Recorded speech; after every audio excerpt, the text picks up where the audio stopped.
Right, so let's clear something up about Gregg Wallace. Now, two stories have come out this morning and I heard it on BBC Radio 5 Live. One was apparently he was at the till. Some woman was at the till when she was filming Eat Well for Less, and he brushed against her and his bits touched her, and he said something like, "Oh, you like that, don't you?" or something. And apparently the woman felt uncomfortable, but carried on filming because she was being professional, that type of thing. And the second incident was he asked someone to go back to his dressing room. She went back to help him fix his bow tie.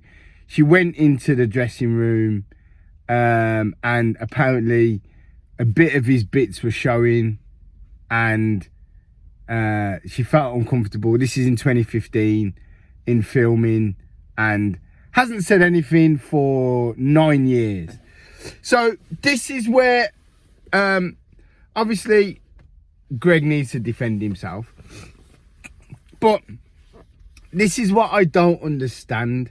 Yeah, if somebody, let's say that person, whoever it was, Melanie Sykes has come out and said that she left television because of Gregg Wallace.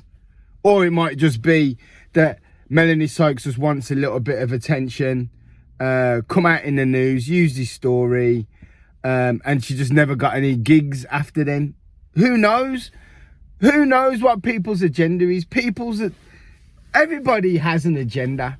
Some are valid, some are true, some are utter lies, outright lies. Now, let's put it like this. Yeah, I'm Melanie Sykes' husband, or look at Rod Stewart. So look how rich and powerful Rod Stewart is, and apparently Gregg Wallace made Penny Lancaster cry because her cooking wasn't all that good, right? So let's say that was the case.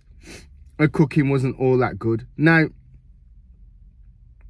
Rod Stewart coming out saying, "Oh, karma's got you, Gregg."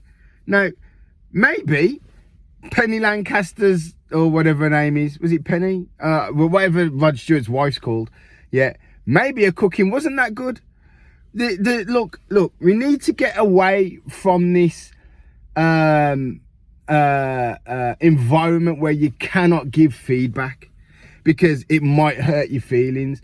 Feedback will hurt anybody and everybody's feelings, but you have to take feedback and improve. So one Christmas I spent ages making fish fritters. I then put them in the oven to keep them warm, but what fish fritters got in them? Oil. So when keeping in the oven to keep them warm, that oil would continue to cook the fritter, which ultimately makes overcook them. Now, my biggest mistake was putting them in the oven. So, and everybody laughed and everyone said, "Oh, you burnt the fritters," and that, and there's a bit of a joke. Now, if I make fritters, I serve them fresh because they take so long to make. They take hours to make. Right. So, I don't understand why we've got this environment now where nobody can accept feedback and nobody can give feedback. Unless it's a certain person. Now they're talking about its power. Yeah, Gregg Wallace has power. Yeah, and his power, using his power over people. It's oh my gosh, we got to stop painting this victim. If Gregg did exactly what those two ladies said, which was rub his bits up against somebody or show his bits to somebody in a dressing room, that is wrong.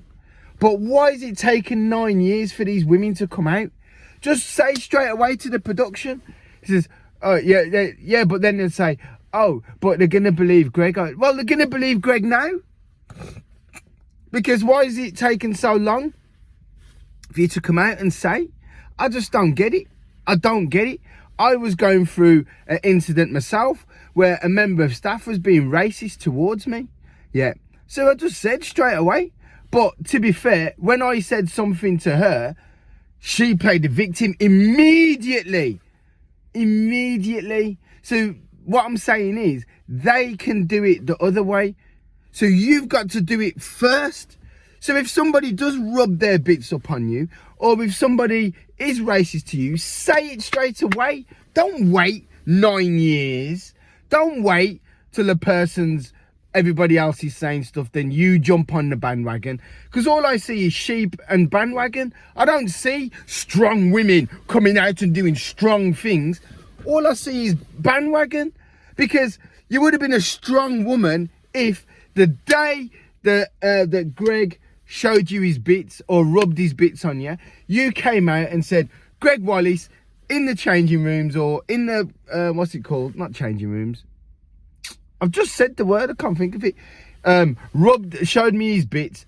Bam, that's being strong. Because what you're saying is that no matter what happens, you have a standard and you're not willing to drop below that standard. That's what that says. You mothballing it for 9 years only says to me, you low. That's a low standard. A low standard. Say it straight away. Be brave, be strong. Be brave and be strong, and straight away make the complaint, because that's what being strong is about. Sitting on it for 9 years does not make you strong in any way, in any shape, in any form.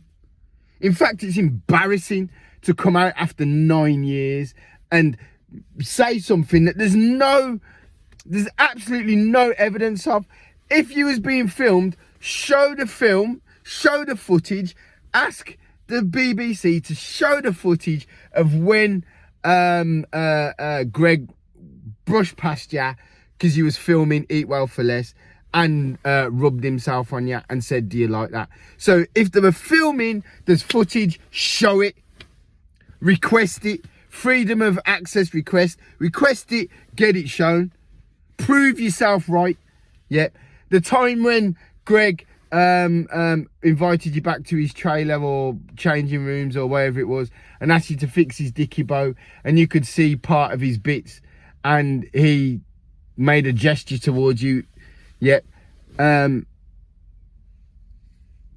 what set? In what changing room? Where? What evidence? Who saw you go in? Did anybody listen to it? Was anybody aware that you went in? Name these people. That's bravery. Just making noise when the man is already being crucified. Yeah. Anything he says. See, this is my thing. If Gregg believes he's innocent, he should never apologise. Never apologise. Because you're innocent, and if you're innocent, don't apologise. So what I think Gregg is guilty of is he may have taken banter too far, and that's why he's apologised. But I have full sympathy for any true victim of any kind of harassment or bullying or touching, anything like that. I have true sympathy for, and if it is true, I hope you get the justice that you deserve. Now, I would like to hear the explanation from you as to why you've waited until now to come out. Why is it only now it's come out? Which makes me think that all this Gregg Wallace stuff is purely to a smoke screen. It's an absolute smoke screen to get everybody talking about something else, as opposed to the fact that a British soldier is being caught by Russian troops, which essentially has brought us into this war. And at some point, the British government are gonna go, well, while you was all talking about Gregg Wallace, there's a potential that, Russian submarines are going to be in the North Atlantic, in the North Sea. As Russian nuclear submarines based off the coast of Scandinavia with a range of hitting London, Birmingham, Manchester, Leeds, basically taking out the UK in one swoop. So You know, oh, but let's forget about that. Let's worry about Gregg Wallace. There you go.